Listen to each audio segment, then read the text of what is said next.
But you're not in on the list. Right? Yeah. I know what I'm Maybe doing. find them, write down. So now you can't mess it up, that right? Are we good? Yep. Okay, 7 o'clock, and we're here for Budget 101 workshop on Thursday, March 19th, 2026. I will go ahead and call us to order. And tonight we have myself, Holly Riegelman, have Heather Coleman-Cox, Dr. Sean Farns joining us virtually. Chris Howitt is here. Rena Puderbot is also joining us virtually, and Arasto Seda is here as well. Then we also have our budget committee and some district staff, Tracy and Pete. And I would go ahead and entertain a motion. I would make a motion to approve the meeting agenda as presented. I second. Okay, the motion was made by Chris and seconded by Heather to approve the meeting agenda. And Any discussion? any discussion? Thanks, Chris. No discussion. Okay, and then Hearing none, all those in favor? thank you. Here, all those in favor. Aye. Aye. Any opposed?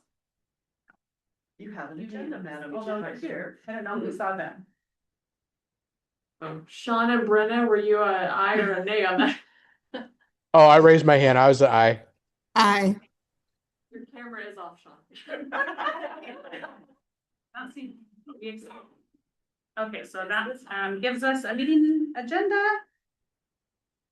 And let's see, move on to opening remarks. We'll just welcome everybody here. Tonight we're going to hear from Pete. And that will be our next discussion item. And I'll hand it over to Tracy and Pete. Okay.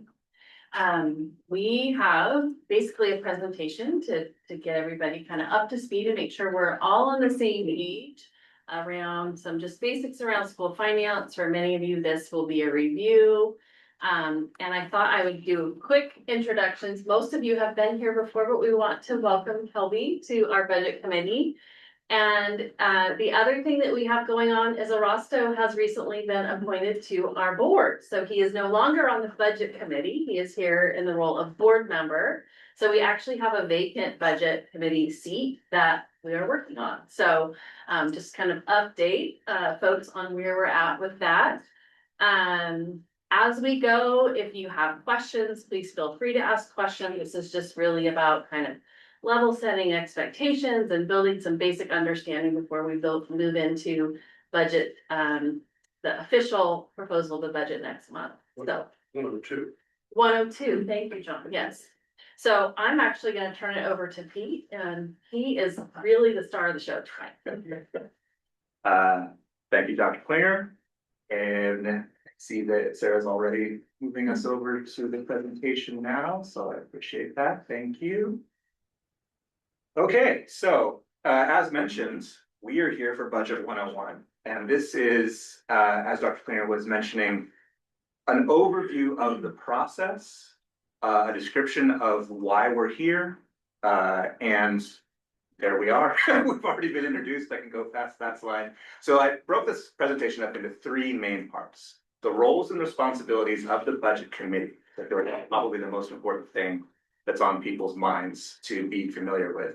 Then the budget overview itself. That's going to be the longest section, but for most of y'all, it's going to be very heavily reviewed. Slides that you've already seen, topics that we've already been discussing in various iterations over past conversations. And then finally talking about the budget timeline. Where are we? Where do we go from here? So I'll dive right in. Maybe. There we go.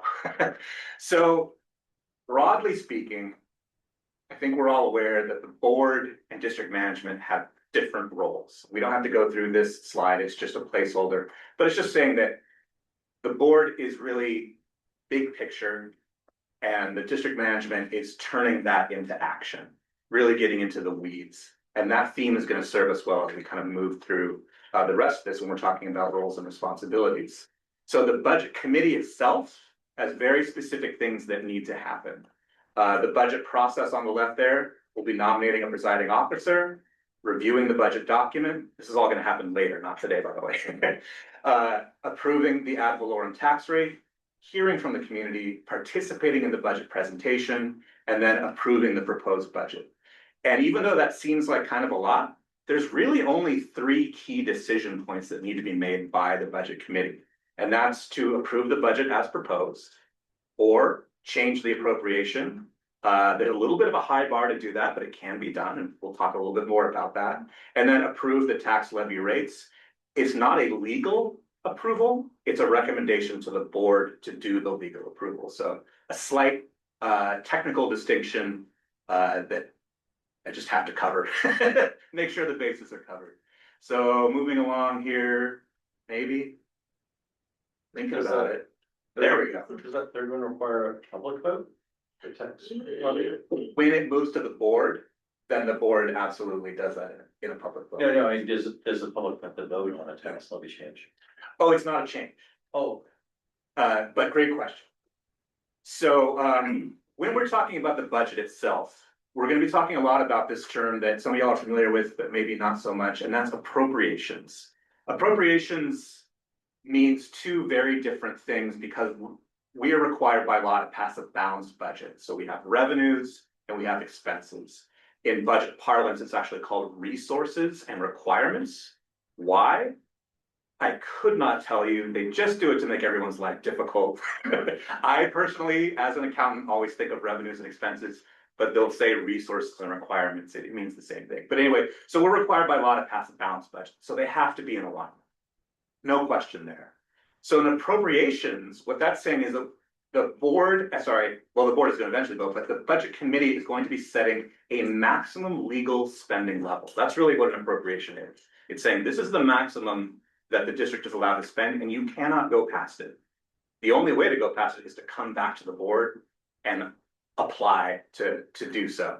And we want to avoid that whenever possible. So we want to set an appropriation level that's effective. On the revenue side, though, there is no maximum. If we get more revenue, great. I love it. But when we create a balanced budget, our job as district management is to make sure that we are doing the best possible forecast that we can. We're not looking for a pie in the sky number. We're trying to be realistic, which leads to, of course, some tough decisions. But that's the reason, again, that we have that balanced budget. So the budget details, in great detail, we'll eventually see management's collective best thinking for the future based on preliminary projections that may or may not change. For those of you who've been through this process before, you're probably already aware that the budget that gets passed is great for one day, and then immediately the next day, things happen. And we have to be okay with that because that is the nature of the laws that we follow. All right, so maybe, there we go. A little demonstration. We're going to do the best we can with the plan, but the reality may not be exactly as predicted. And we're going to work with that. And the law allows for that. And I think that's one thing that can be hard to understand if you're new to this, but the law really does allow for that. And we'll talk about that in a little bit more detail. All right, clicker, you can do it. I believe in you. Click it. Maybe. Remember. Thank you, Sarah. So to go into more detail, there's a number of different funds in a governmental budget. There's general fund, special revenue, debt service, capital projects. And there's color coded here to talk about whether they're restricted or not. For those of you who've already seen the slide and passed, this is hopefully a review. But general fund is unrestricted, meaning that they can be spent how district management sees fit. All the other funds are restricted, so they can't be spent how the district management sees fit. Special revenue fund is one of the most complex because there's a number of things in there. There are all of our different federal grants, all of our different state grants, as well as a number of other funds that are not grants, but that have legal restrictions. Student body funds, nutrition services, PERS liability, retirement funds, a lot of different things that can only be spent in very specific ways. So when we talk as a body about the budget, we don't talk nearly as much about special revenue, debt service, or capital projects because the law kind of requires that they be set in a certain way. And there's not a lot of decision making to be done there. It's just, well, we have to follow what they say, and that's kind of the end of the story. Debt service is debt activity. We passed a bond, the bond has to be paid, there's a legal structure in place for that, done deal. Capital projects is a little bit more of a gray area, but it's about non-operational capital projects, AKA big construction stuff, or making big purchases of like major equipment would be the things that would happen in capital projects. And we can talk more about that if y'all want a little later. All right, so all that being said, when we get down to it, the budget really only has one legal page. And for those of y'all who've heard me say that many times, that still probably feels weird because there's a ton of pages in the budget, but this is the only one that carries specific legal weight. And that is that appropriation that I was talking about earlier. It appropriates by fund what we call the major function levels. So you can see there in general fund how it says instruction, support services, enterprise and community. Those are the levels that the budget committee can have input on. And when we get into more detail, not as much. I'll talk about that in some future slides. So, okay. What the heck is going on here? Well, on the left, that's that board level legal appropriation at that major function level, like I was talking about, instruction, support, community service. It's up to district leadership to be building a budget that gets into the weeds for each of these. So for instruction, as you can see on the right there, it's all that stuff. Well, not all, but that's a majority of that stuff. Support, same thing. Community service, same thing. And then it's by different things within that. So it's by location, by program level, by area of instruction. So there's so many dimensions to each aspect of those. Those are the level that district leadership, that district management is working with, as opposed to that legal appropriation level is that much higher level, 10,000 foot, as we might say, level of appropriation. So, okay, what are the other 188 plus pages? Well, they're just showing detail. We're trying to engage in good faith with the community to explain as a district our best plan in as much detail as we can present to the community as possible. But per the law, those specifics are flexible and they have to allow district management to adapt because situations, as we all know, change throughout the year. So you're going to see, for instance, a page that'll be code 2113, which will be a certain type of like attendance services, and then code 2114, which might be support services related to counseling. The major function level has nothing to say about that. And it has to be at a legal level up to the superintendent, up to district management to potentially move within those while staying within that appropriation level, that cap that the board is saying, this is your maximum cap, you cannot go past it. But you can move things around within that major appropriation function level.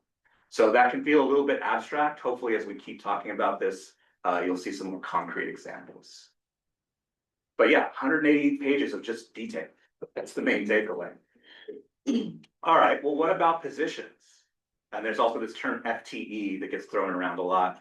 For those of y'all who aren't used to this, in a bargaining environment, a lot of times both bargaining parties, unions, as well as administration will talk about FTE, which means full-time equivalent, as a way to distinguish between full-time versus part-time, how that kind of adds up. But the budget document itself is a legal appropriation of dollars. It has nothing to say about FTE. It has nothing to say about positions. We will include some details, some broad overviews about FTE, but that's representing the plan. That is not an employment contract, and that carries no legal weight. So sometimes folks can get really lost in the weeds of like, oh, let's really care about this FTE versus that. It's about that appropriation dollars. It's not about positions and it's not about FTE because management needs that flexibility throughout the year, and that's how the law is written. All right, so that was a lot. So I just want to give some key takeaways here. If you remember nothing else from this part of the presentation, try to remember these 3 points. The legal budget is just one page.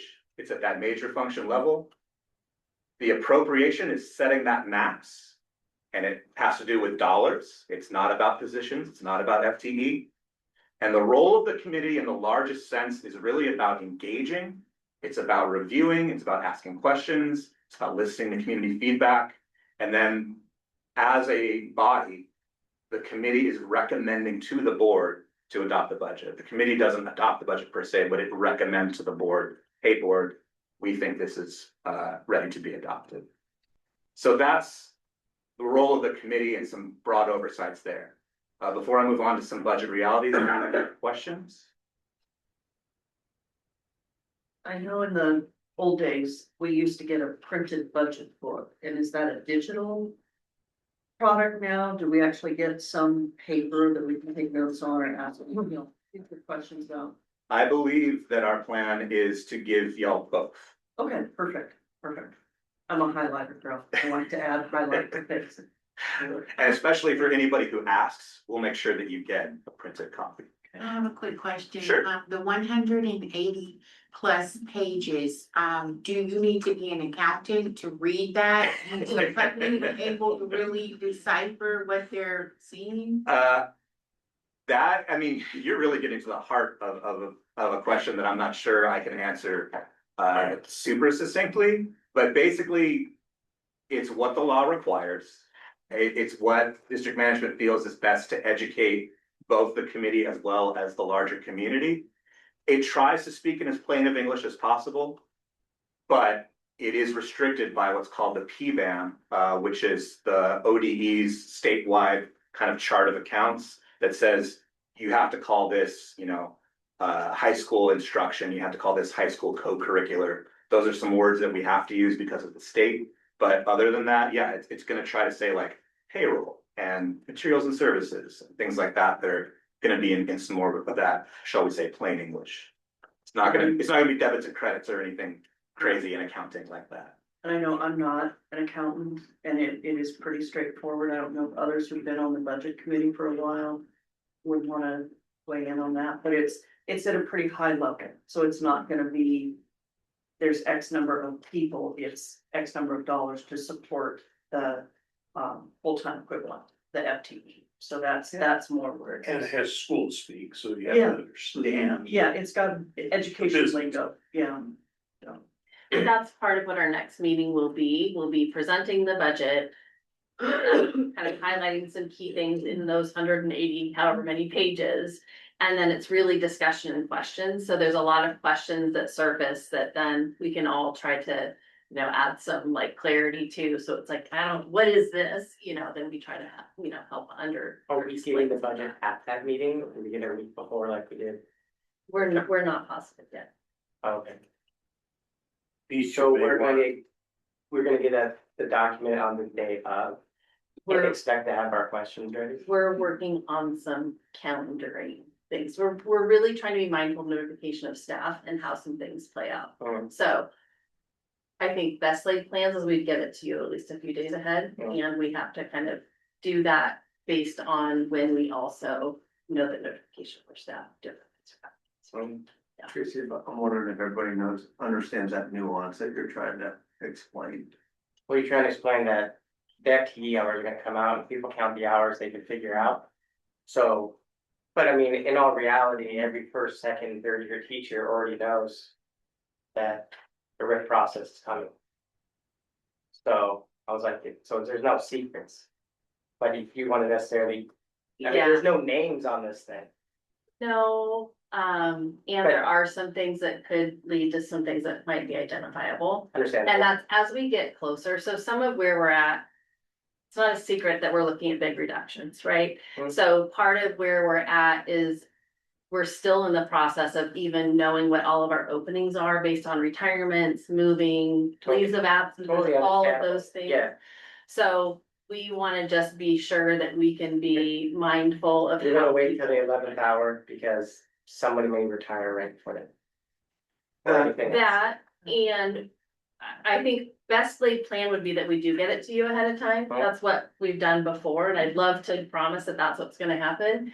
If that's at the expense of a staff member finding out Understand? information in the wrong way, then Understand. we would hold on that. Understand. Yeah, Yep. so we're still working out some of those very specific details. Teacher Thank rights you. over. Fact that the board doesn't have to adopt, That's, And when it comes back. that's a great point. We're gonna be talking about that in detail when we talk about the timeline. Okay. Yeah, absolutely. So folks are jumping ahead to other parts. But this was merely to talk about kind of the role and the big picture of the budget committee itself. So the next section is about the budget overview, and that's gonna be, why are we where we're at? Why are these questions already popping up? So, Can I go back to Heather, your question? I would say the budget document is a little bit of A and a little bit of B in terms of readability. It is relatively clear in what it's trying to say. How those things translate into what they really mean can be a little bit tricky. Like we'll say purchase services. Nowhere in the document outlines what purchase services is. So that makes it a little bit tricky. On the other side, there's also not really a good, here's everything that's moving. So it's got really good detail on this line. It was $5,000, now it's 6, now it's 8, now it's 10. Cool. I can't see how that rolls up to the overall big document very easily without like doing a lot of math side. So there's not a real good like strategy view of it.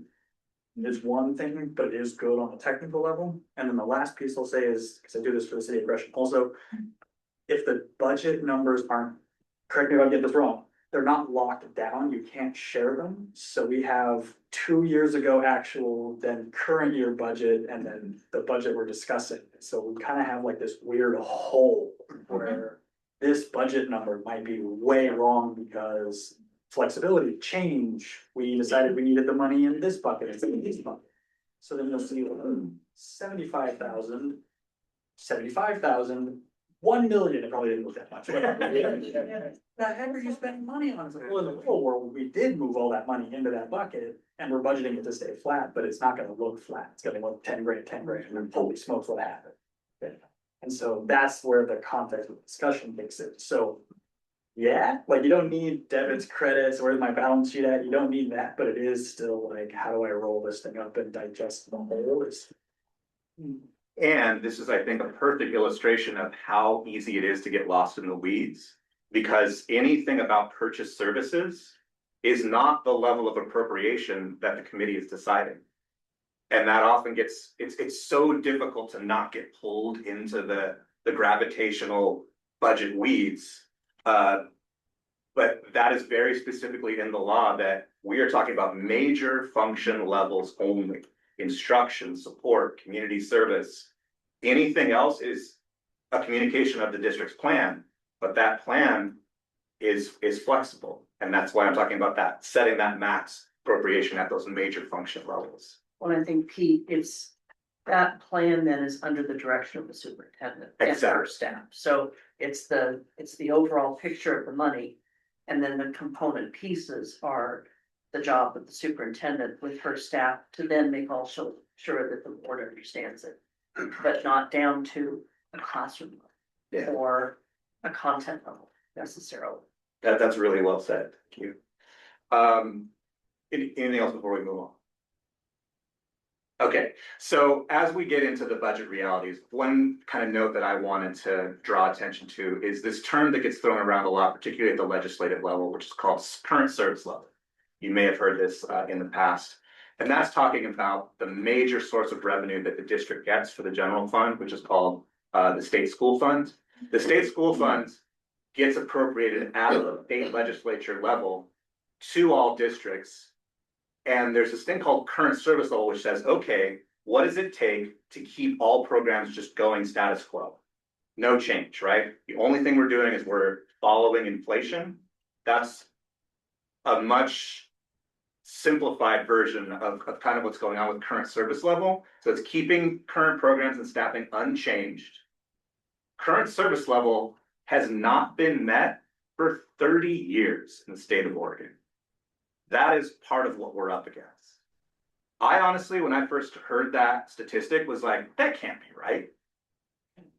Because I remember when SIA, the student investment account, came quote unquote to the rescue and really, brought some money back to public schools.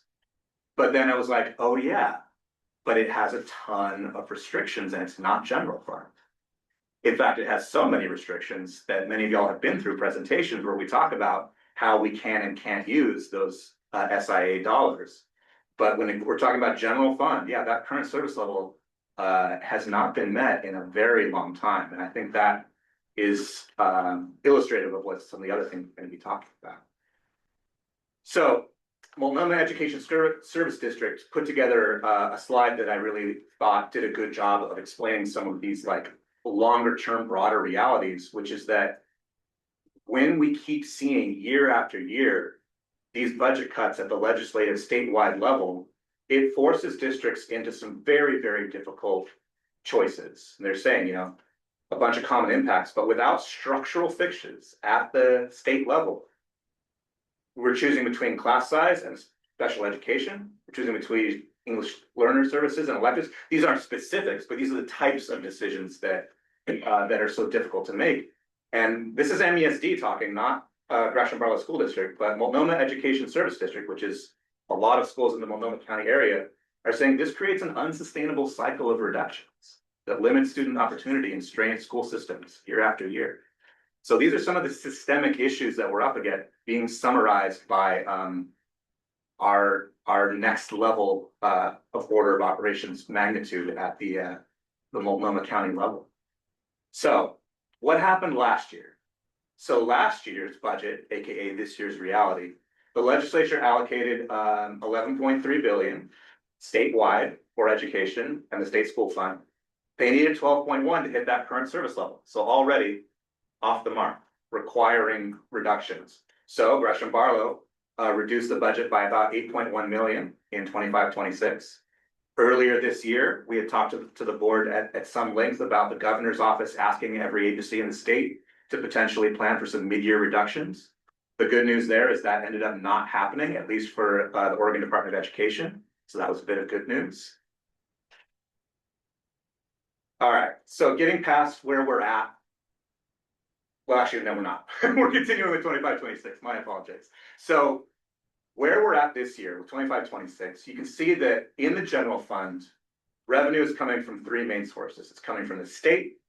And when I say that, I mean that state school fund that legislature approved dollars of support. It comes from the local. And when I say local, I mostly mean property tax, local property tax here in Multnomah County and a little bit in Clackamas County as well. And then other sources is both the reserves of the district as well as some grants that actually don't have any strings. Those are rare. We love those grants that you can actually spend them any way that the district sees fit. But the big takeaway here is, there we go. Of that largest pie piece, that 70%, the vast majority, 98%, is that state school fund. And that state school fund is a complex formula that is driven substantially by enrollment. And we've been seeing, including our charter schools, that district enrollment has been on a fairly steady, even decline for the past 10 years. And as part of our long-range facility plan, it's being forecasted to continue for the next 10 years. So what that means is that our state school fund support, our major source of revenue for the general fund, will be reducing by some factor each year. This is not unique to Gresham-Barlow. This is again from Multnomah ESD's slides. They're showing some of our neighboring districts. Declining enrollment is affecting everyone. And in fact, Gresham-Barlow is actually weathering the storm a little better than some other folks. But you know, we're all going in the same direction.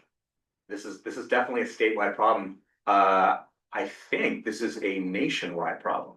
And I think you could report some statistics, certainly not every country participates, but this is a worldwide problem.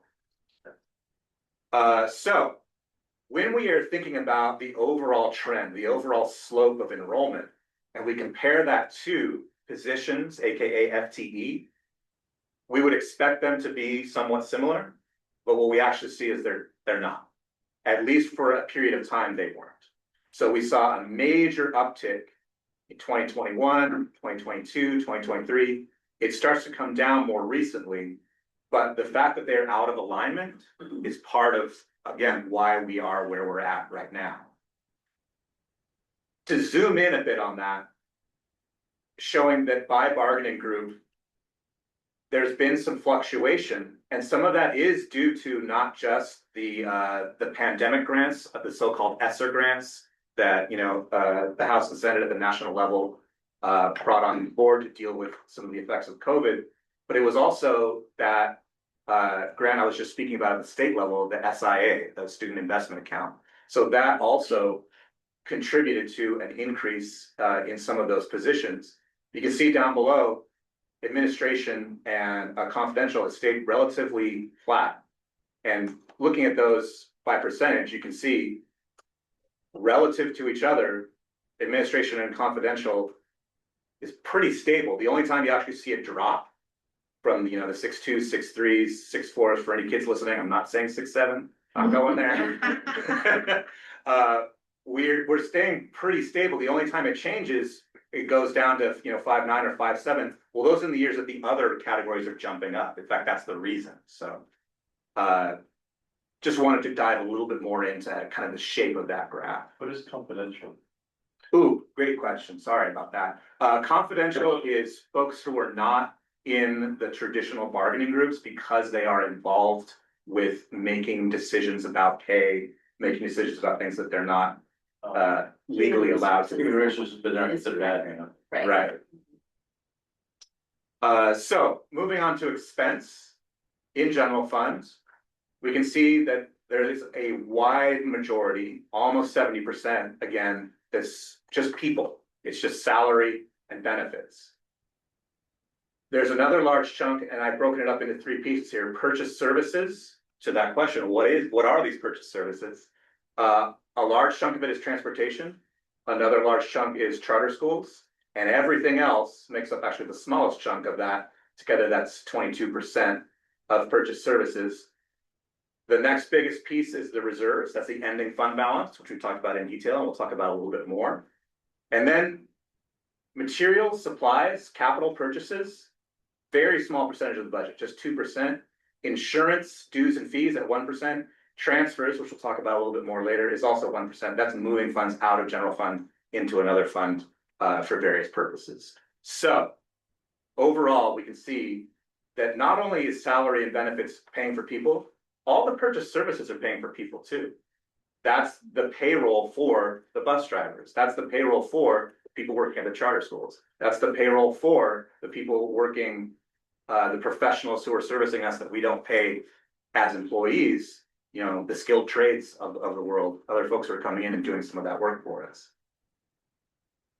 The same chart, I'm just breaking out PERS now, because PERS expense is larger than any other piece of that pie if we separate that out from payroll.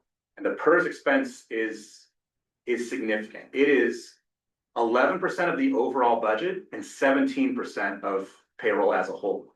So it's just a substantial amount. Why am I calling this into stark relief? Well, when we think about the factors that are impacting the budget, we have state funding that's increasing at about 3.5%. So there it is, exactly 3.4%. But we have other costs that are increasing more so. Payroll costs are going up about 4.5%, but those PERS costs are going up 9% just in 1 year. Utility costs going up 8%, insurance up 12%. So the costs are just rising faster than the revenue that was appropriated at the state level. We combine that with declining enrollment, and we combine that with some things going on with the grants, which are a little bit uncertain. I'll talk more about that. Those are some of the factors that are putting pressure on the overall budget. So this is a review. I'm going to go through this fairly quickly. What is PERS? If you're new to this, PERS is basically an investment account. It's an investment account on, Public Employee Retirement System. It's an investment account for employees.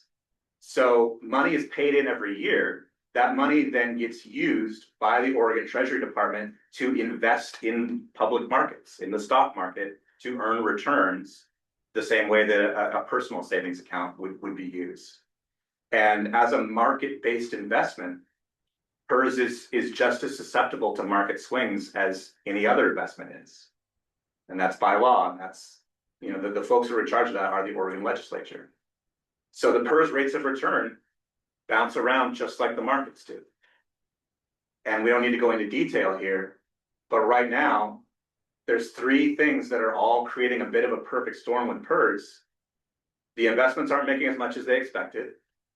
There's a massive unanticipated increase in overall wages statewide, which means that PERS payouts are increasing. And we have statewide declining enrollment, not unique to Gresham-Barlow, but statewide declining enrollment means there's less employees participating in PERS. So three different pressures that are all, in business speak, we would call that the burn rate. So we're going through more of those dollars at a state level to pay out those PERS benefits. And if your burn rate is increasing as a business, you have to change something else. And the only thing the state has control to change is to increase the PERS rates to keep going with that. That is why we're getting hit with that increase in those PERS rates so much beyond what inflation is. So this is, I'm sorry. no, please. It seems like if there's less employees participating in PERS, then that's less payment that goes to the employee, less in retirement plans, right? So, yeah, this becomes somewhat complex and parts of it become counterintuitive, but because the way the PERS formulas work, folks get paid out based on a certain number of their last years of employment. The way that figures into things is when those wages have increased dramatically more than the PERS board was expecting, that creates pressure there. But then on the other side, with less people paying in, but other people leaving, that creates part of that disparity. I won't say a phrase that others would say, but that problem is somewhat pyramid shaped, shall we say? And that is a problem. That's a structural problem. Is there also a guaranteed return terms? Is that part of?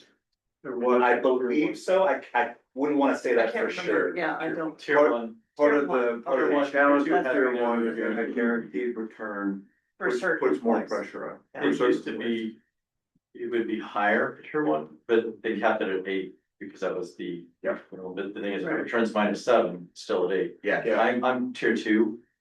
If it's -7, it's -7. right. And these things get complex because they're talking about tier one and tier two, but there's another level called OPSERP, which is what the majority of people employed are on. All under different rules, all trying to address some of these structural issues and not quite hitting the mark. But And your tier ones could pass it on to a relative, so like the relative got the. there's so much going on with PERS and you know, if you want to read up on this, there's so much beyond what we have time to talk about Yeah, today. I just, It's a lot and it's complex. But basically, the end result is here's the rates set by a legislature that we don't have control over. So the legislature sets the rates. Here's Gresham-Barlow. Here's what they were in 23-25 biennium. Here's where they are now in 25-27. They've gone up about 7 to 9% depending on the rate you're at, which is double inflation. Which is, it's gone up because they didn't get the return they were hoping and we pay the difference. Yes. Is that? Oh, that's a really, I like More that. layman's terms, maybe. That's it. If I'm wrong, then. It's reducing things a bit, but I think you're hitting a core. You're hitting a core truth there. Yeah, I like that. And what's unfortunate is this is not a one-time thing because this has not yet been finalized by the PERS board, but here's their projections for the next biennium. It's going up another almost 10%. Yeah, like I said, this is not yet finalized by the PERS board, but this is what they've released. So again, systemic issues, statewide issues that are a little rough to deal with. That's putting it lightly. They're very rough to deal with. On top of that, we have unfunded mandates. What this means is that the state passes laws that says you have to do new things and we're not giving you any more money to do it with. So you have added graduation requirements that requires additional FTE in schools. We're not giving you any more money to do that, but do it anyway. We have an accountability bill, SB 141, that has a lot of complexity to it, a lot of reporting, a lot of assessments. We want you to do all that and we're not giving you a dime to do it. we're having an entire overhaul of the PBAM itself, that chart of accounts that dictates what you're gonna see in the budget. That's gonna change at a fundamental level. They just had a public reading today. And they set the date at July 2028. It was gonna be next year, actually, it was gonna be 2027. They kicked the can, thank goodness. But it's still, that's gonna be software expenses to engineer literally the way that we do accounting. It's probably gonna have some staffing needs. So all of these are examples of unfunded mandates. This is not a complete list. So that passed, but it isn't implemented until 2028, or they're not deciding if it's happening or not until July of 2028. I wish I could get that level of certainty from ODE. Originally, it was gonna be this year, Yes. so 2026. Implementation of this Yeah. year. Okay. And then it was going to be next year, and people have expressed concern, and now looks like 2020. Yeah. Well, and the complication is, as you say, it rearranges the chart of accounts. And now we have to make the old chart match the new chart to be able to talk about all. Oh, Pete can do that just like that. Guess to be nominated for the state committee. X lookups and V lookups on that one. Yeah. That is very true, but the thing is that well, I won't get into weeds. All right. So that's just the state level. Now let's move on to the federal level. When we talk about federal grants, I found this chart really helpful. This is from the Committee for Education Funding at the national level. And it, again, kind of blew my mind to just clearly illustrate in one slide that federal funding has not been at 2011 levels. Ever since then, we've been losing to inflation. So when the federal government passes federal grants, you can see sometimes they're going up, sometimes they're going down. But sometimes they're going up, but they're not matching inflation. And that has started to really make a difference in 2022, 2023, 2024. Those two numbers that are X'd out, that's what was proposed by the executive branch and by the House. Fortunately, the Senate prevailed and we did get that higher funding level, but as you can see, it's still flat. And that means that inflation, like the distance between those two, we're talking not just, yeah, we are talking billions. So that difference is not just substantial, it's material. And when we get flat funding as a school district, because we have contracts, we must pay people, you know, the new rates for the new year. We have to make reductions again because of that. So I'm just full of good news. So this is what's been going on with the district's ending fund balance, AKA our reserves. So you can see in 2020, 2021, the reserves actually went up because there was less spending because there was a global pandemic. So not as many things were happening. But ever since then, we have been eating into the financial reserves to keep operations going without making substantial changes to our staffing levels. And that is no longer sustainable. We not only have a board policy that says, hey, you need to be at about 8% of your operating budget, and we're now projected to be below that, but it's less about the percentage, and it's more that we're gonna hit 0 pretty soon. So even if you set the percentage at 6 or 5 or 2, the direction is unsustainable. And you may remember, I was in this room with Jordan and Ely in years past, and I remember him saying very clearly at the time, we're not going to make any drastic changes until we know. We're gonna hold off, we're gonna keep staffing levels relatively solid until we know that the kids aren't coming back. Now, unfortunately, we're at that point. We've had enough years of data. To put things in comparison, ending fund balance as a percentage of expense, which is the way that Gresham-Barlow has our policy written. This is what some of our neighboring districts are doing, and there's that 8% mark. So at last year's audited financials, we were just above 8%. This year, we're on track to be at about 6%. As you can see, our neighbors are either well below or well above that line based on the financial realities going on at those districts, which I can't speak to in any detail because I'm not in charge of their books. That's their ending fund, that's their board approved ending fund balance, or that is their current ending fund balance? Neither. It's their audited actuals Oh. as of fiscal year end 2025. So things have definitely changed since then. And that's the part I can't speak to. Again, going to that, we're in the middle, we don't know exactly what's happening that Nick was talking about. And Perfect example. you see some of those differences oftentimes related to where people are at in their cycle of negotiations, especially their teachers' negotiations, like Centennial just settled a contract. Theirs will go down because of what they agreed, whatever they agreed to in their negotiations. So some of that is some of the difference there, although that's pretty significant difference. Tuesday, Property values in the area impact the amount of money they get as well. I'm sorry, could you say that one more time? Do property taxes in the area, like, you know, the Happy Valley area is Clackamas High School. Okay, that can have an effect, yes. The, and Reynolds told us Tuesday, they're actually at a 1.5% ending fund balance. Centennial just settled their contract, I imagine, based on what they settled, they're substantially less. They have to do a retroactive this year, so those things are in flux. Yeah. And does North Clackamas have one? Not sure. Both options. Yeah, I believe they do, they do. But they've also had a lot of growth, Right, yeah, right. and that's what's driven that. All right, so. You can do it, I believe in you button, there we go. So, I've been talking about a lot of stuff. Let's try to summarize this. So we have local things going on, state things going on, federal things going on. At the local level, we've already had an existing shortfall from the cuts that were made in last year, but were not enough due to those vastly increasing PERS costs. We have an ending fund balance that's projected to be well below the 8% that we're shooting for and more in the range of 6%. And it's on that downward trend for years.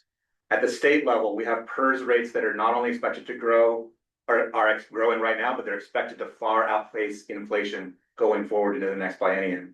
We have costs that are just continuing to increase faster than revenues statewide.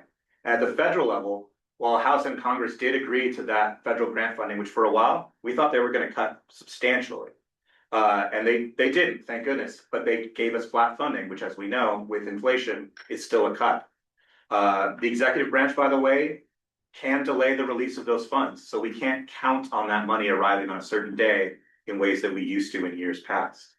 So each of those above things, all those different pressure points are not one-time issues. They are all systemic, they are all ongoing. So our solutions have to also be ongoing. We can't look for a one-time solution. So that's why we're looking at reductions. So current estimates of the district for next year, we're thinking that the reduction will be somewhere between 10 and 11.5 million. We had talked before in previous meetings about a wider range. We're now narrowing in on that. Previously, last year, we had reduced by 8 million. So together over 2 years, we're cutting between 18 and 19.5 million. And to put that in context, come on, there we go. 10 million is over 5% of the general fund budget.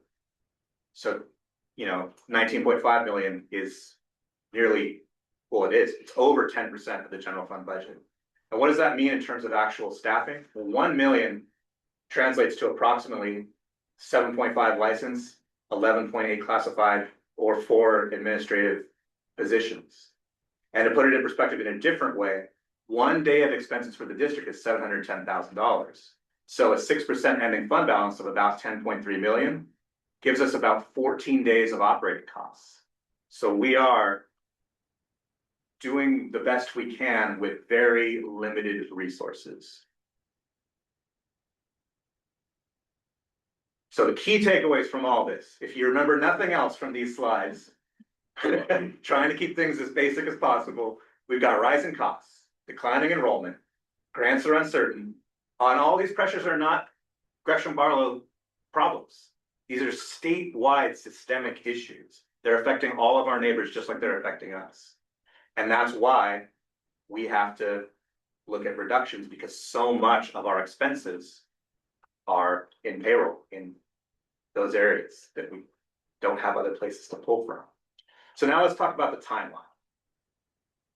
So we had mentioned this on a previous chart, but we're still in the beginning stages. This is literally the kickoff of budget season today. So the superintendent, district staff are still working to develop a budget. We have received community engagement, and we are now working that into some of those final tough decisions about getting that feedback from the community and working that into that rubric that we've talked about before, that Dr. Clary could talk about in more detail than I could, how some of those decisions are being made. The next step is what we're being prepped for right now. This is Budget 101, which is preparing for the budget committee to review the budget, to hear public comments, and to eventually approve the budget. So the actual timeline. So here we are today in Budget 101, the official start of the season. The next meeting at April 29th will be the first budget committee meeting where the proposed document will be ready for review, all 180 plus pages. So the goal is to get y'all, to get community members approximately 1 week prior, so that, and this question was already asked, questions can be prepared in advance, so that first meeting is productive. And that's still our goal. But as Dr. Klinger was saying, there are some complications this year. That's still the goal, but we're gonna see what happens. And the committee may approve at that first meeting. It may request additional information or direct staff to make changes. So that's that first budget committee meeting, is getting that draft, seeing what's being proposed in detail, and remembering that the details are the plan, but they are not what is being recommended. That appropriation level is what's being recommended, and only that. So that second budget committee meeting, if needed, if things are not passed at the first one, would be on May 13th. And that would be, you know, further discussion and resolving what was brought up at the first meeting. Then on June 4th, assuming that the budget committee has a vote and passes things along to the board, then a budget hearing is held and the board would actually legally adopt the budget. June 4th is the date for that. On June 30th, the budget must be approved and in place. And when I say must here, I mean there are some very specific legal implications if it doesn't happen.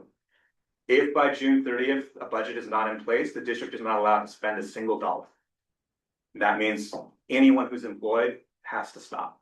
That means summer school, that means custodians, that means everything. So we really do legally need to pass a budget well before that June 30th date, which is why those other dates are pushed back, to give that flexibility.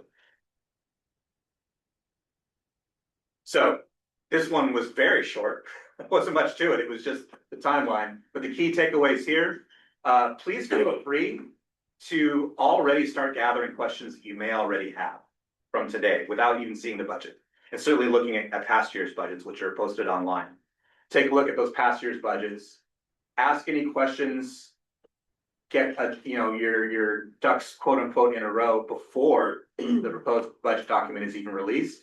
And then when it is, of course, please feel free to look it over and send additional questions to our board secretary, who will work to get those out to those of us who have the knowledge to answer those questions as best we can. So that first meeting could be very productive and we can be responding to questions in advance.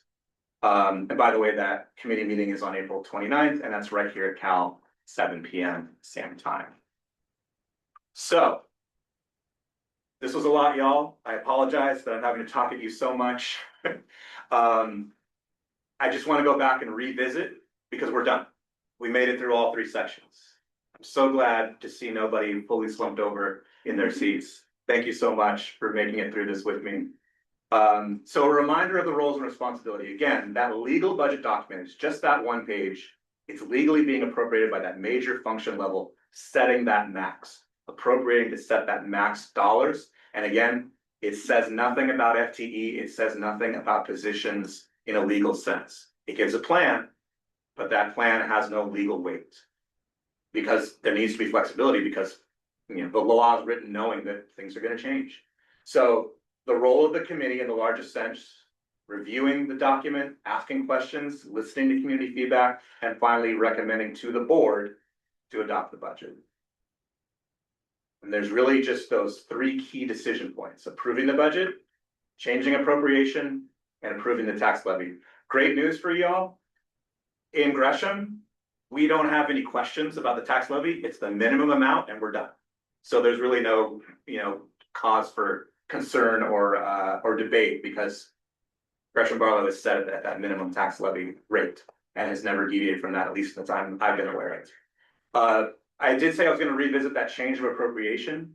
If the committee did feel that the revenue forecast by the district was just wildly off and they had evidence to present, that is the one way that, the committee could say, hey, we disagree with your assessment of revenue and here's why. And that could be heard and then that could be dealt with. So that's the one place where that could theoretically change the appropriations at a major level. So now opening it back up to any questions. That's just which one of the budget things throughout the year, but if we're gonna be probably 5% of our income, did I catch that right? The one of them said something like, what's the expected cut for percentage? Oh, I see what you're saying. Well, at least I think I do. So the 5.5% of the overall budget. No, the amount of the difference between. I think it would be 6 or 7%, so they were saying the projected cuts are 10 to 11.5, correct me if I'm wrong. So as a percentage of our budget, that's roughly 6 or 7%, because 10.3 is 6. Yes, that's true. No. Thank you, that's Yeah. exactly where I was going. One of the sessions you gave us, school occupancy numbers, does closing a school help make up that gap? And is that being considered? It has not been considered in this budget cycle for this year.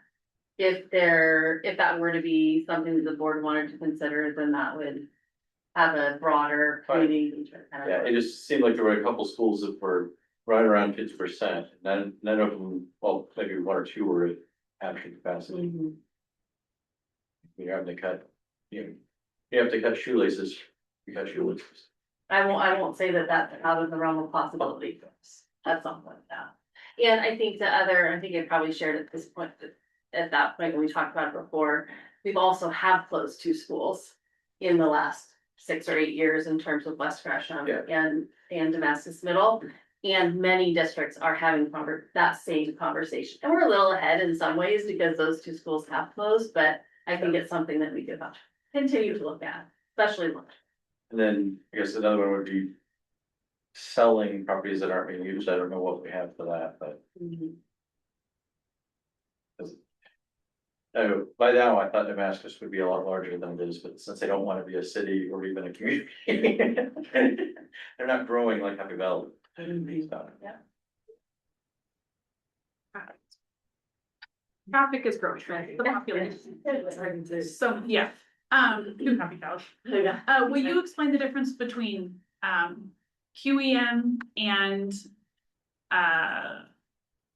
Current service level? current service level, yeah. So I'm definitely not an expert on QEM and I would pivot to some other folks who have some more experience with this, but my understanding is that's an involved rubric about more than just what I was talking about with current service level, where it's maintaining that status quo and adjusting for inflation, broadly speaking.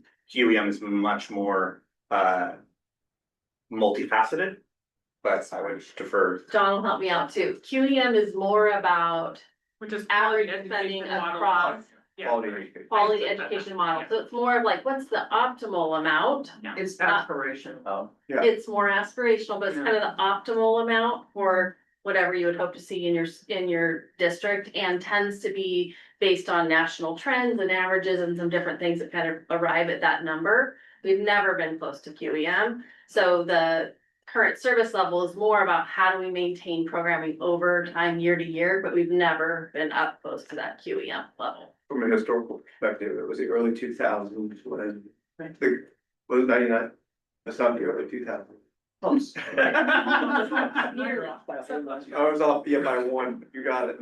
The governor asked the legislature to put together a committee, ODE to put together a committee to decide what would be an adequate funding level for the state. And that's how they came up with the model of QEM, and that's updated, I think, every 2 years. So, and like Tracy said, we've never been close. We're trying to get it into the committee. Yeah, I know there's been. Lots of About conversation, it. we do hear about QA. Yeah. The percentage. If we approve 1 million, board can vary. They don't, if budget committee sends forward, Yes. I'm just using a round number. but Sure. The board doesn't have to approve 1 million. Oh, I see. I need to get into some of the technical legalities of that. I would want to venture an answer, but the idea is to not. The idea is that any proposals about changes would happen in committee, and the board would be acting on that recommendation of the But committee. they do have the ability in statute. I believe that's true, but I don't want to answer that And specifically. And secondly, if it's a big enough change, it has to back. I believe that's true as well. So one of the things that has been done, I think Jordan did it, I'm not sure if Schofield started it, was a budget review. Not process, but it was, where it was either a city agent, it was somebody that reviewed our budget. I think you're talking about TSCC. No, this No. would be Okay. No, free. but it was something that not all school districts do, and it was a way to look at our budget, see if it was sustainable, see if it was reasonable. See, it was a little higher level of review, and I wasn't sure if we were still doing that, but it was definitely something that Jordan had gotten very involved with. And then I think we were continuing it after he left. But then I'm not with Dennis, and then I'm not sure where that's at, if that was a process that was really beneficial to the I district. think it is TSCC, and it's available in Multnomah County, 2 districts. And we've been using that. George did bring it on board. I think we're one of the first in this area that was doing it, just to kind of see, and we were doing well with that. It was more of a budgeting philosophy.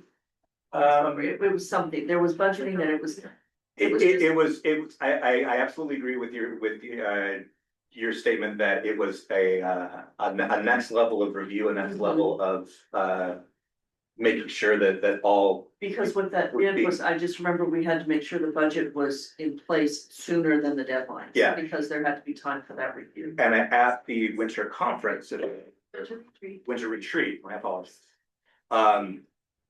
The board voted to move away from that temporarily, specifically because of the concern Right.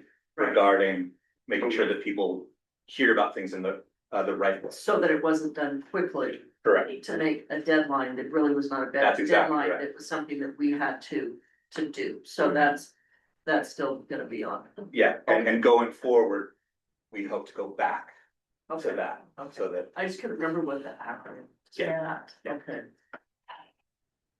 I wanted to seek a clarification, so for the 180+ pages that we are reviewing, that's not like the legal required page.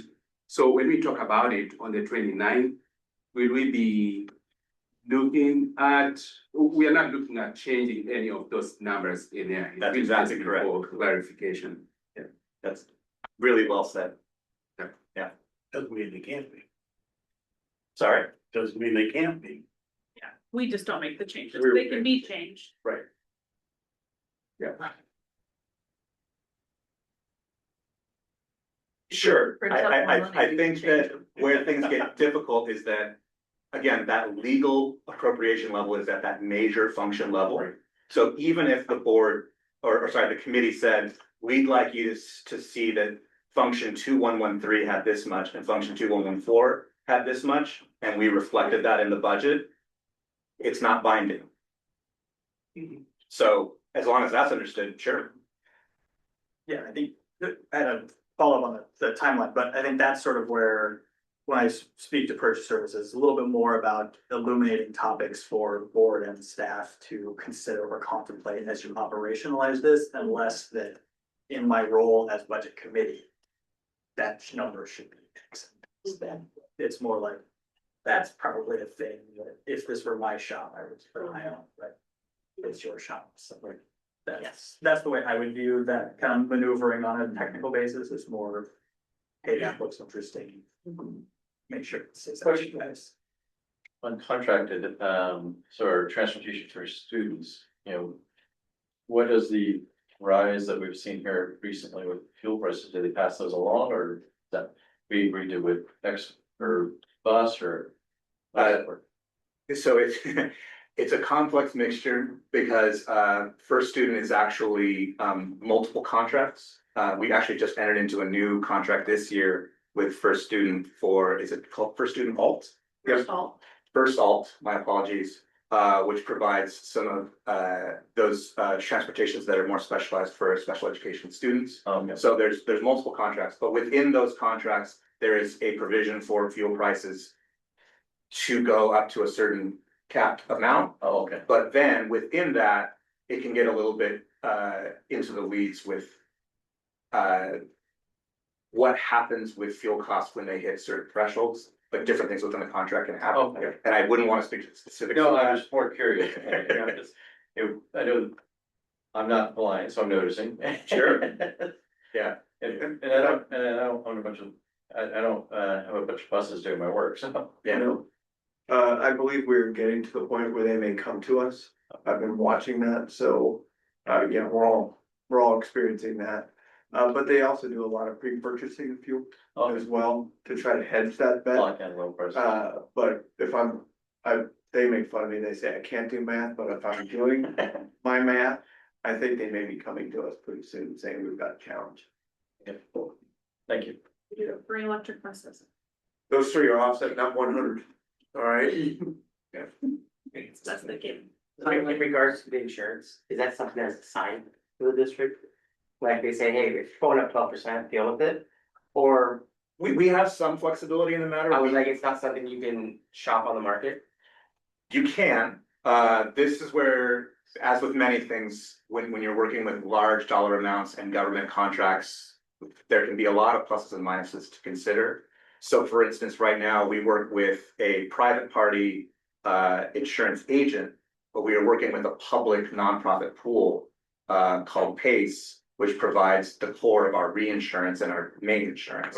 So as a nonprofit pool, that is shared with districts in the state to keep those prices as low as possible so that it's not subject to, you know, the whims of the market the way the private would be. But that being said, we do have the option to shop around. There are some districts, particularly like Portland Public, has found that it is better because of their economy of scale to go with another one. That is something that we have looked into in the past, and we have found that sticking with the nonprofit pool has been better for us.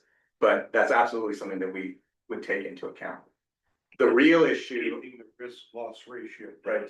The real issue I would say, particularly for us in the past couple years, is that some of the major increases that we're seeing are industry-wide. And they are about coverage for things like roofs, as well as things that are less savory to talk about, but involve, you know, potential criminal activity.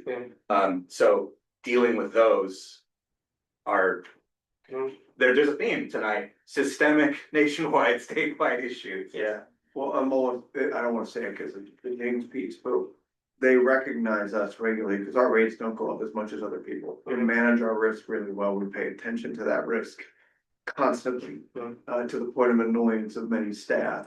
And it's helped us offset some costs too. Yeah, we participate in a number of programs that reduce our rate because of significant amounts of mandatory training.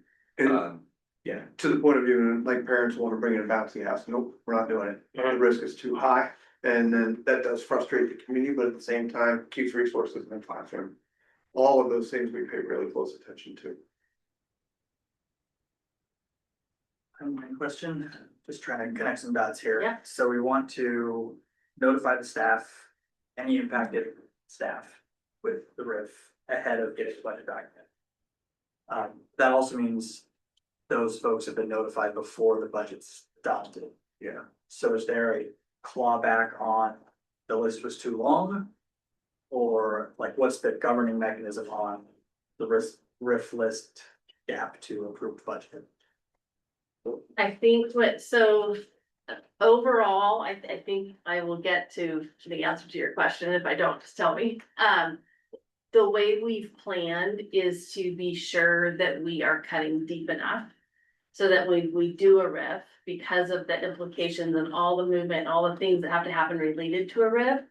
That we have gone far enough that we meet our targets.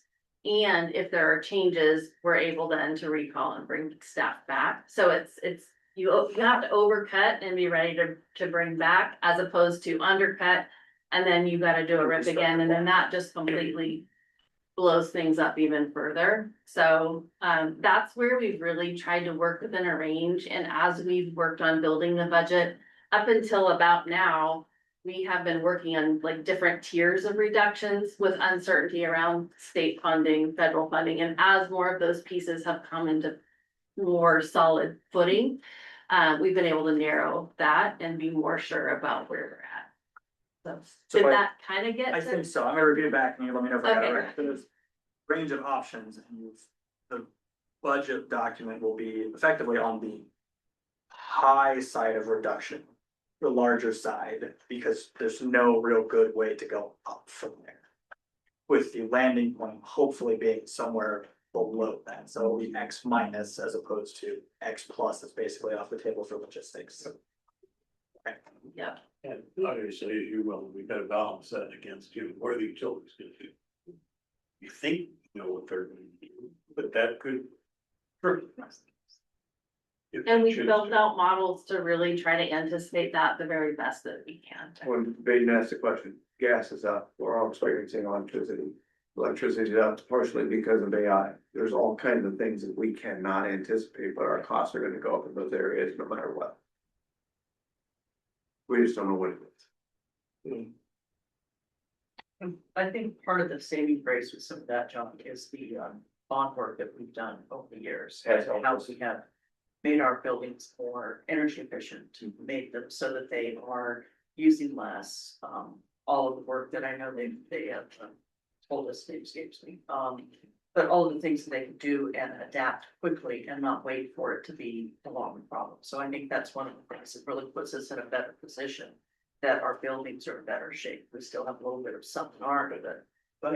But the flip side Mhm, is those buildings that we built with bond, mhm.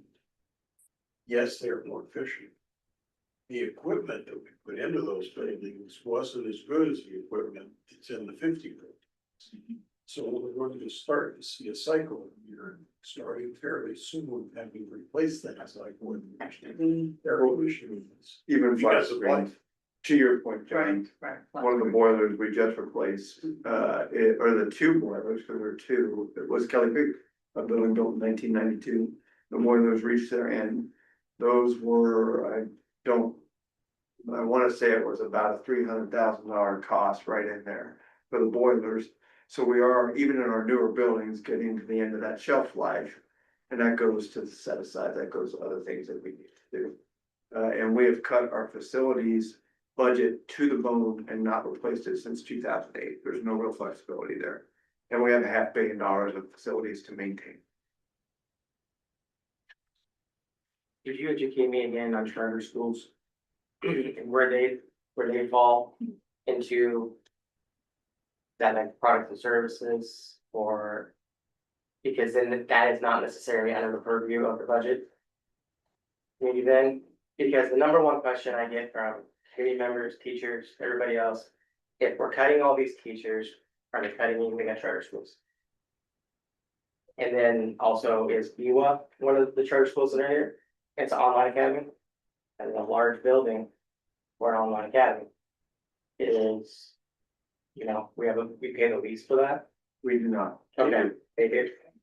They do some in-person instruction there as well, so they have to still have a classroom. And we've been in there? Nope, it's a giant church. It was. It's not sure. It was fun time. It was EW. Well, it was a single. It's. Yes, I remember. But So in a. Sorry. you got what they've, I've done a lot of work for the, so I could understand it. They started out basically in a very small space with not anticipating kids being there much at all. What they found out, which is probably no revelation, certainly to anybody in this room, socialization is part of it, so they had to start doing more things. And most days that building's pretty full. And just for clarification, Metro East Web Academy is in the old plaid pantry in downtown Gresham. The Arthur Academy is in the Mountain View Christian Church. And they use part of the space at the Mountain View Christian Church, not the whole thing. They have a dedicated spot. So that's the two charter schools, where they use. And Lewis and Clark, are they in the Ferris? Not yet, but they're moving that way. Okay, they're moving in, buying the Ferris wheel. Yeah, they provide, our charters provide their own space. Okay. And essentially what you see in the budget is when we show our enrollment numbers, we include our charters in them. Okay. So we get funding Mhm. that comes to us and is part of our allocation of state school. Mhm. Then there's a percentage of that we pass through Yes. to the charters. So for Lupine and Gresham-Barlow Academy, it's 80% of what the statute is. For MEWA, it's 95%, and for Cal, it's 95. I believe it's like that. So, so the money comes to us because they're our students, they're part of one of our district charters, and then the money that goes out is the charter's portion to then, they decide their staffing, they decide if they can afford their lease, or if they're gonna purchase something, they do all of that operational stuff on their own independently of us, Mhm. but the money funnels through us. So the 5 to 20%. What is there management things that you have to do? Yes. For that? Okay. And there, a couple of our charters are starting to experience a significant tightening of the belt. Their rent's going up, other things are happening, so they're having the same challenges that we are. MEWA took out a loan to refurbish that building on their own, so they had to meet those standards, so they're paying that loan as well. So for us, it's managing that accounting and passing through that money, all the expenses they pay on their own with that. They hire their own, And- they have Yeah, their own staff. does Gresham-Barlow have an online academy, or is that what? We Like- not as extensive as MEWA, we Okay. have some credit recovery that we do. Credit recovery. Yeah, And they do have their own boards also, so their boards are approving their Oh. budget. I was saying some of the other school districts have their own online academy. And so then instead of, then all the money would stay there. Necessarily, I'm saying, just bringing up the question. Yeah, we don't have a choice of whether there's a charter school in our district. the board does, Oh, so so- every 5 years, the board goes through a renewal process. And so we're actually in a renewal right now with Cal. And the renewal was approved, and so now we're in a contract negotiation, and that's in place for 5 years. Each of the other charters are kind of midway through their 5-year cycle. Do the other districts that are involved with Caliper also do 95%? Yeah, yes. And because they go half-time to Cal, it's actually 47.5%, Oh. right? It's like, Yes, yes. okay, that makes sense. Charters are complex. Particularly Cal. Yeah. So the answer to my question is no, they're not. We do not So you're impact not- their staffing. Okay. They have to make They those might be, decisions We don't independently, do it. depending on what's happening with their enrollment, and they're facing the same challenges with rising costs. So they will be getting, since we're getting less money, they get less money. Yes, They get money based on the number of students that they have. Yeah. Enrolled, and, Oh, and they're enrolled. but it is a yes and no, like when we don't get current service level, they don't get current service level. okay, Right. I think that's the communication that we're looking for there. Right. Okay. And I think the other part is, their employees are not bound by our employee contracts. Yes, agreed. So I our understand that. licensed, staff, our classified staff have a contract with Gresham-Barlow. Charter schools are not bound by that. They have their own agreements with their staff, what they'll pay them. So if we have a contract with them, I think you mentioned that we are mid-cycle right now, so any updates we make will not necessarily impact them right now. Not directly. At the state level, those impacts, those happen each year based on that, enrollment. I have to be careful. It's average daily membership, which is similar to enrollment, but not quite the same. But anyway, yeah, the answer is yes, and. I think if I can offer some clarifying points for math, someone can help me if I get these wrong, of course. The total dollars coming into the district are increasing on an annual basis. There are more dollars coming in for fewer students. So the dollars per head is actually increasing relatively rapidly. I think it's triple inflation was the last budget. So I think we're at 6.4 per head. That's what we're down to. So revenue per student is fine. It's the expense pressure that's driving it. So I just want to make sure, like, the clarity around it's not 100 students down to 98, therefore we're getting 2% less money. It is, if anything, GBSD holding on to a higher than average student population, or lower than average drop, means our dollars per student is increasing faster than what the districts that are losing students faster. So to put it in a hard number for you, because you're right. The biennium before this one, we were given 10.2 billion K-12 education. Right, and that wasn't enough, that wasn't current service level. For this biennium, we were asking for 12.1 billion to maintain that current service level. We got 11.34 or 11.38, I can't remember. So we're close to 800 million short. So, and that's been the pattern since 1992. And so we've been essentially cutting every biennium for 35 years, and people haven't seen it because the actual number goes up, but we're not meeting current service level. So just, I feel like it's important to clarify, like, the note that as you pay your taxes, you're like, hey, wait, that went up. Yep. And then over here it's smaller. It's like, no, it actually did go up. It just, the other thing went up faster. Yeah, exactly. And it does Yes. look bad to community when you see that price increase and you hear there's declining enrollment, because that gap is what people have a problem with, but the reality is the expenses have gone up higher than the revenue. And I keep trying to be fair to the state when I talk to people too. PERS costs are huge. We're unique in the country in how much our PERS costs are. And it's because of a structure that was set up in the early 80s or late 70s. And didn't have a lot of forward thinking. We're still paying the consequences. If we didn't have this PERS challenge, our revenue, we're about 17th in the nation when it comes to state school funding. PERS is one of our biggest challenges. Well, then I also appreciate, because timing tends to work out with these budget meetings where we have this conversation and then I go home and see if my kicker check landed. It's just sort of like this. I do have a question for, this is extremely weak and I'm not even 100% sure I'm gonna get it right, but I feel like it's one of those. In my lines of work, there are times when there are elephants in the room, and sometimes you can't do anything about the elephant in the room. You just have to say hi, maybe give it a high five, and then you have to move on with life after that. I think PERS is one of those elephants. We have high fived it, done, check.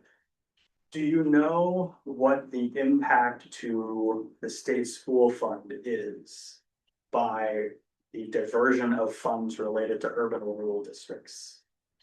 So it's funny you bring that up because GASB 77 was one of the rules that was passed about 7 years ago that mandates that that effect is actually published in the financial statements each year. It's one of those pages that no one looks at, that people like me spend time on, but it's there. So you can actually see that impact because that was advocated for in the past to be like, hey, we want to see when there's all these tax breaks given for X, Y, and Z reason, what's that effect per district? It's in there. And for Gresham-Barlow, it's many million. Yeah, I don't know if it's still true, but Intel had the best tax advantages in the nation for their Hillsborough. Well, I mean, the city of Gresham just created a new urban renewal district. It's going to put several million more into the city. This is where my city rant would kick in, where the city bumped the franchise fee on PGE up to 10% and on Northwest Natural up to 10%. So the city used to get $2 million from franchise fees. Now they get 14 million a year from franchise fees. There's a $14 million charge on your waste bill that is police fire parks. That's another $14 million that goes to police and fire. And then there's the public safety levy. That's another $14 million. And all three of those are less than 10 years old.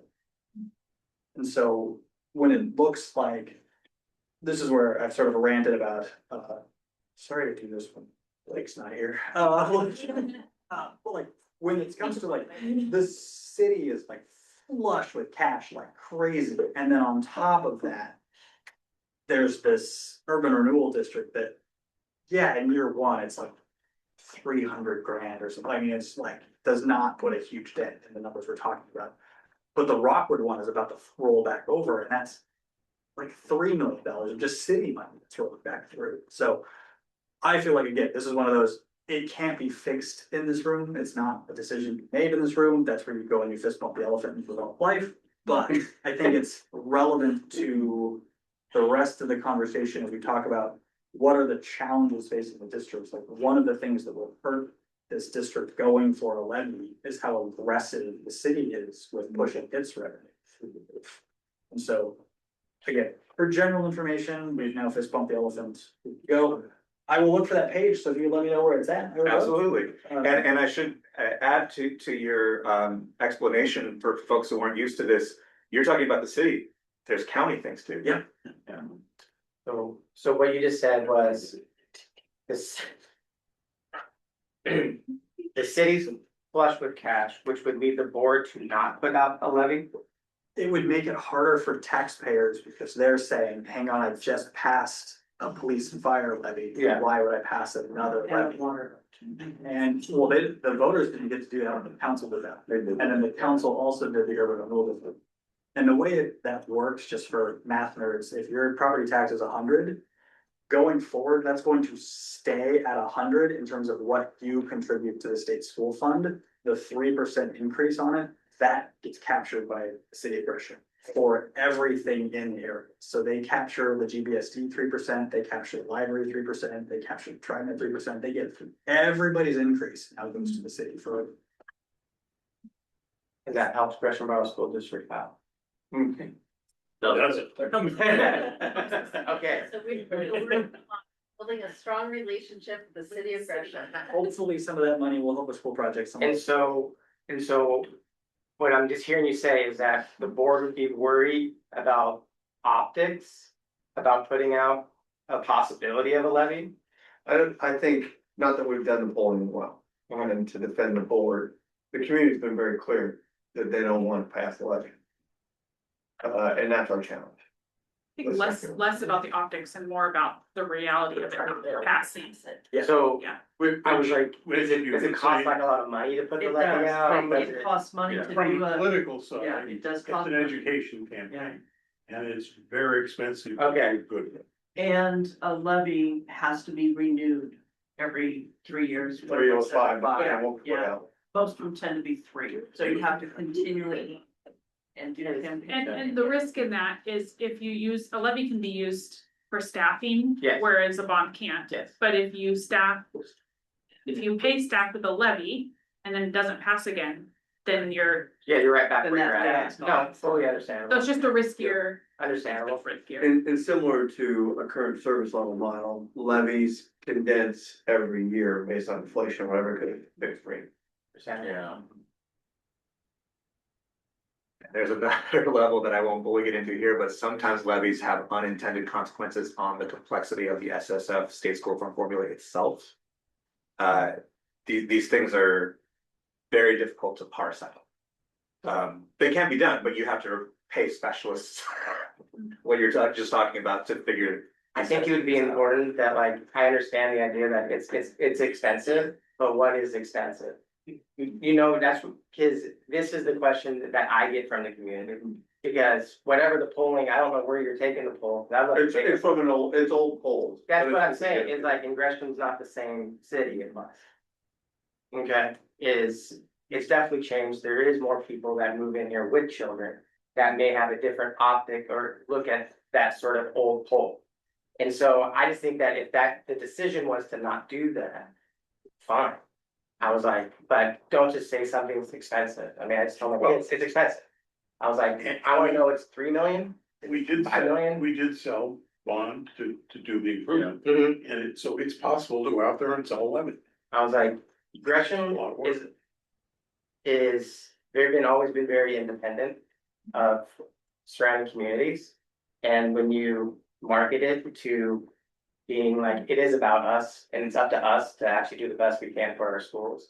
I was like, I think you have a powerful message. And so just to say it's expensive, it's like, I can see that you can have unintended consequences and there's a lot of other different things in there. But just to put the expensive blanket statement on it, I don't think that's good enough. And your point is well taken, and the board can consider that's their prerogative, as well. I think the reason that the polls were the way they were in the early 2000s is, measure 5 is what put us in this deal, came out of Gresham. And Gresham passed it. Yeah. To Garrett's point, it's It is, similar good point. to, do we need to close schools, Right, right? Like, similar. at some point, Yeah, a deeper conversation Yep. around the levy needs to happen. A deeper conversation around closing schools needs to happen. Because those are the things I'm hearing about in community Yep. engagement also. Great. And so we need to have the conversation in a deep enough way where there is some kind of decision point or plan. and I'm not With saying it's not, community and I'm not saying, Yeah. I'm not saying it's now, by any Right, stretch of the right. imagination. Yeah, Closing a but- school is not what I want to happen. I But totally. I understand, it's like, you know, I can, if I have 3 cars, and there's only 2 drivers, Right. I might need to put a car. And if we're saying everything is on the table, Yeah. then everything has to mean everything. Yep. Yep. Like, that's a fair. And polling for levies, for a local option levy has not gone well. Because of the conversation that we have had. And in communities where a local option levy does well, there tends to be a high profile, company or industry. Or there is much higher, housing, that there's more affluent people that live there. And so, like Oswego can renew one, and you have to renew it all the time. So you're always campaigning to renew it. And so places where, like Oswego does, where Intel is based, where Nike is based, where those renew every time they ask. Out here, we don't have that kind of industry that would support it, as well as, the economics, the social economics. And when we've been doing polling on it for years and years. And we were very fortunate to be able to pass a capital law that had very, very specific things. A local option levy, it is harder to get people to understand, the reality of what we're trying to do with the number of students. And a lot of it is a public relations campaign that we could start now with the conversation. There's a lot of negative conversation about schools, what's being done with them, what's happening. And it's up to us to continue to help let people understand what we're doing and that we are good stewards of the money as well. And that's a board responsibility to make sure that when we're making decisions about what we're spending money on, that we're doing it in a way that is respectful of the community, respectful to kids, and has that long-term effect. Passing the bond, the capital bond was amazing. Our community rallied behind us and it was fabulous. I truly do not think that this community, as we are now, would be able to, in their hearts, they might want to pass it, but in their reality, their pocketbook says it's not gonna happen right now. But you would have given me choice. When we do polling, there is no What is choice, and it costs We money. can have this, another conversation about this another time, because Okay. what is the poll? Where does the polling come from? How does the polling work? Is I understand exactly, because we lived in Gresham probably the same amount of time. And I'm just saying that a lot of the ideas that you're saying, they're old ideas. And we're here to be new. I was here for 60 years. I understand, I'm Yeah. here for 50. Yeah, okay, So all right, it's- we're right there, let's start a club. Exactly, and I have a lot more confidence and a lot more enthusiasm that the people in the community would be a lot more receptive than I think you believe. I think one challenge would be if we did pass a levy and it renews in 3 or 5 years and we tell the community, okay, school grades are gonna go up, all of these things are gonna happen, and it doesn't, then we're looking like a hot mess, for lack of a better term. So just like with the public safety levy, that committee that Nick and I are on, like, we're like making sure that everything that the hiring and all of that is happening and the benefit to the community is really visible. And with schools, I mean, we can't say just because we're fully staffed with teachers or what have you, that it's gonna change the grades or you know, make So reading you're- better so or you're math saying that better. you need to have a actual benchmark with a number. Yeah, I In order mean, to make that work, that the actual society benefit of being. they need to funded say, as we if I possibly give you can. more money, then what are you gonna give me back for that? We need to Yeah, have but something it's to, in a a school, it takes 4 benchmark, to something 5 to years to measure. make something actually change. I mean, it doesn't, things like that. You can't just put a more, you get more cops, you see the cop. Right? You know, that's not how that, when you come to school, you know, it's not just a. And that's the challenge, that's the problem, is we can't say that in 5 years, this is gonna be better, it might take 15 years, and if, when 5 years passes and the community sees that, hey, there's no change, they may not go for it again, so. And I think Tracy made a good point that sort of these are the choices, these are the options, these are the priorities. They're not gonna solve now, but how the district structures itself going forward, where's the right places to lean? Because I also know that we're probably due for another capital bond here before too long. So we have to be mindful of stacking an operating levy on top of, or way too close to a capital bond. And just same thing, we're asking you for money twice. And then the other point I'll make though is there is a lot to be said about optics, because the public safety levy is I feel like a great example of, that was federal grant money that funded like 12 positions. All 12 of those ran out of grant money, and so that levy was passed to create or to fund 13 positions. And so it's like, hey, the levy passed and we got 13 positions. No, you got one. You got one. That was $12 million for one. You got drunk on your grants for 12, you got one. And that's, but publicly, we got 13. This is amazing. It's just like, yeah. But I think that's what happens with a new grant that we get, Yeah. or a levy, Yeah, or whatever it with that is. stuff. Everything is just trying to backfill and fill that gap in current service level and reality. And so it's all about like, what can we now save? So to your point, Heather, like a levy doesn't necessarily add something that changes outcomes, let's just say, but it might help us hang on to something that now we don't have to further reduce. And so it's always that like balancing act of like, what are we trying to hold on to? And I don't know that the budget committee knows, but the board has been engaging in a conversation around doing some strategic planning to help do some visioning and some, like, what is our game plan? What are we really committed to? And then how does that strategic plan help us with budget decisions and help us with kind of next steps as the district evolves? But all of those things kind of all work together. So Sorry, good. one last thing, and the last point on that, kind of the staffing piece is good, I think from a PR standpoint, I think it would be enough to say. Not so much a benchmark that we hit, but we saved, or we added. What's the number, However many 40? positions. 40 teachers, like we took a net 2 per kid, you know, we dropped the entire student teacher ratio by 2 with this levy, like that's what we're doing with it, like I think. So I don't know that it needs to be as extreme as like the state test scores went up 10%, I think we could quite literally say this not really threw off the ratio. Well, and to your point, and to Heather's point, and Holly's point, pass the levy, let's say you had 60 teachers. We're in the neighborhood of, that's what we're losing right now, so it's keeps us where we were, which I wasn't happy with either.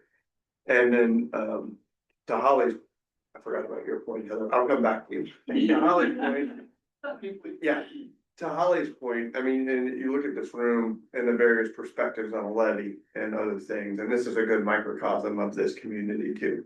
So to your point, I mean, having a deeper conversation is necessary, people are asking the question, but doing that with that community engagement, I would speculate, listening to, that we would get a similar conversation community-wide to what we're getting in this room. So, but doing that so that we know, seems to me to be prudent. This is part of what we heard in our community engagement around budget, right, was everything's important. That's everything's important. And I think the other thing that we haven't brought into the conversation when we talk about current service level and we talk about all the different things is that the needs of our students have changed also. And so not only are we not keeping up with just maintaining status quo, we aren't able to keep up with the needs of our students either. And so that just further adds to the impact for our students and our staff.